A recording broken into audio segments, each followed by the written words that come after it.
தோட்டத்துல ஒரு ரெசிபி செஞ்சு காமிக்க போறாங்க. பள்ளிப்பாளையம் சிக்கன். அது அடுப்பு விறகடுப்புல செஞ்சு காமிக்க போறாங்க. நல்லெண்ணெய் ஊத்துறோம். ஓகே. கடுகு, உளுத்தம்பருப்பு, நல்லெண்ணெய் தாளிக்க. சின்ன வெங்காயங்க. சின்ன வெங்காயம் நல்லா நறுக்கி வச்சது. ஆமா. 1.5 கிலோக்கு எவ்வளவு சின்ன வெங்காயம் ஆண்டி? 1 கிலோ எடுத்துட்டு இதெல்லாம் எடுத்துட்டு இவ்வளோ வரமிளகா. அது எவ்வளோ ஆண்டி? 100 கிராம்ஸ்மா. 100 கிராம்ஸ். தென் கறி லீவ்ஸ்மா. தக்காளி ஒரு 1/2 கிலோ. இஞ்சி பூண்டு பேஸ்ட் வந்துமா கிட்டத்தட்ட ஒரு 200 கிராம்ஸ். ஓ, ரொம்ப சிம்பிள் ரெசிபி, ஆனால் ரொம்ப டேஸ்டியான ரெசிபி. என்ன நம்ம ரெசிபிஸ் போனாலும் நம்மளோட கொங்கு டிஷ்ஷு தான்.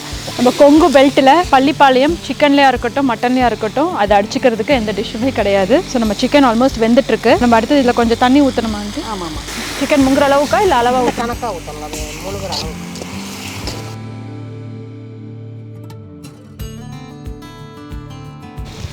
ஸோ தேங்காவும் நிறைய ஆட் பண்ணுறோம். ஸோ கடைசியாக தேங்காய்.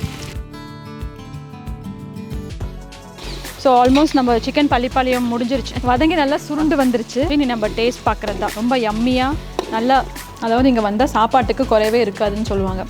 நல்லா வதங்கி சூப்பராக நல்ல டேஸ்ட். ஒன்றுமே மசாலா போடாமல் அந்த விறகடுப்பில் பண்ணுறதுனாலே அந்த ஒரு டேஸ்ட் வந்துருச்சு. செம்மையாக இருக்குது. அதாவது எல்லாமே மனசு வயிறு எல்லாமே நிறைஞ்சு ஒரு ஃபுல்ஃபில்மெண்ட் இருக்குது இந்த இடத்துல. Thank you so much aunty.